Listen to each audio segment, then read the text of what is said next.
my life. You know, the music that I have been listening to the most the last couple of years has been everything from Tove Lo and Chris Brown to a lot of electronic music and classical music and a lot of Latin music. You know, I married a beautiful Latin woman from Cuba who is very knowledgeable about not only Latin music, but she knows every song on the radio like that. I go get in the car, and there'll be this brand new song on the radio, and she'll be singing along to it. And I'll go, how do you know this song already? And she just knows, she listens to the radio all the time. So she plays me things that she thinks I would like. And all that stuff inspires me.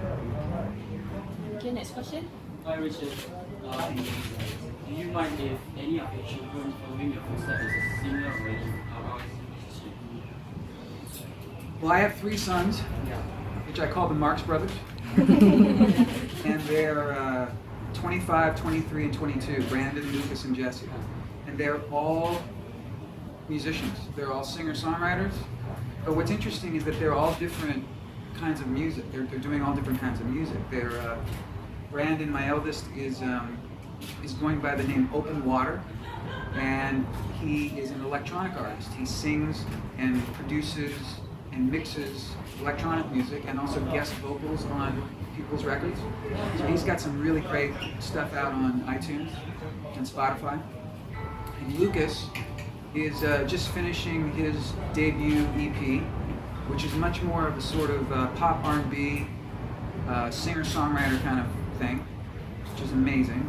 In fact, he has a new video out called The Other Side. It's on YouTube that you guys should check out. It's really, not separate or apart from him being my son, it's really, really good. And my youngest son, Jesse, is into metal. He toured with a metal band called For All I Am for a while, and now he's formed his own band called Mark This Hour. And he's cut like 5 tracks that are really, really good.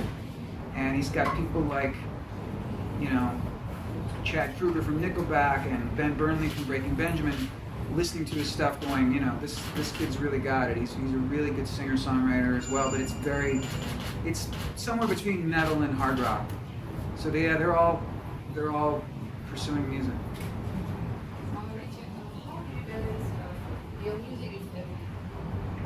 My music and family. Well, I mean, it's a lot easier now because my sons are grown men. You know, they have their own lives. And 2 of them live in California near me, so I see them. Brandon and Lucas live in Los Angeles, and so I get to spend time with them when I'm home, and we're all home. So it's a lot easier. I can be a little more selfish with my spare time. My wife and I like to travel, and we also just love to just stay home with our dogs and hang out in Malibu, which is one of the most beautiful places in the world. So we live in a place that a lot of people go on vacation. You know, we kind of feel like we live on vacation in Malibu. It's just beautiful. So it's a pretty easy balance. You know, I love to go to work. I love to come here and tour, and then I love to go home. Richard, how do you see the music industry, especially in America nowadays? And maybe you have any favorites of singers, musicians nowadays? Well, Tove Lo, like I said, she's probably my favorite artist right now. I'm really anxious to see what her next record sounds like.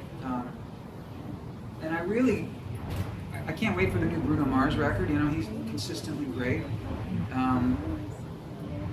Who else do I love?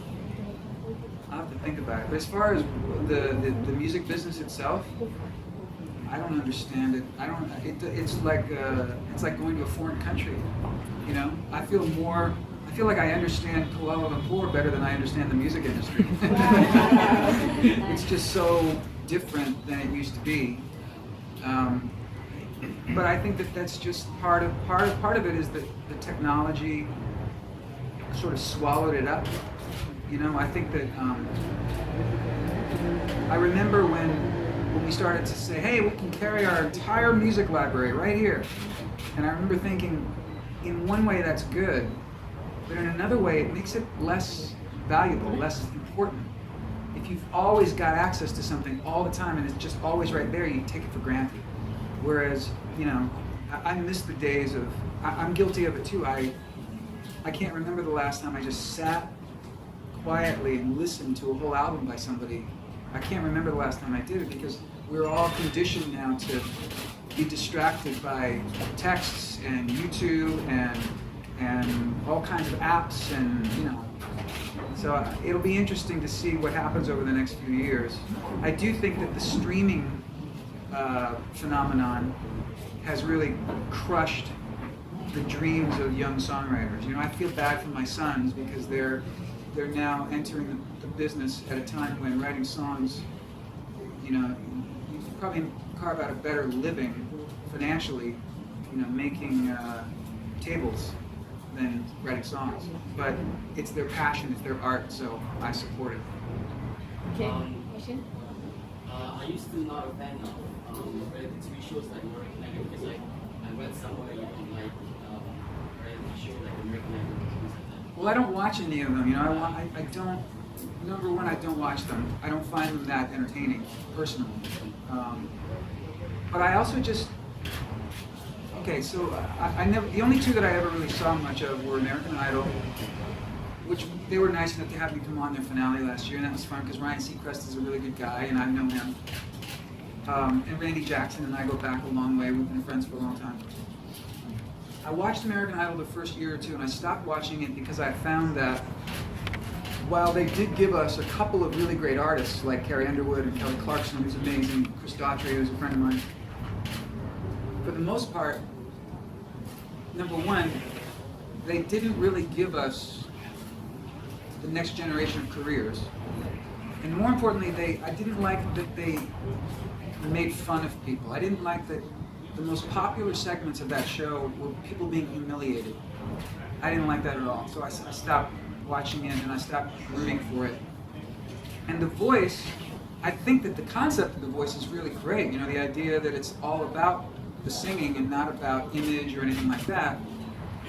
But at the same time, my joke to everybody is, quick, name a winner of The Voice. Hurry up.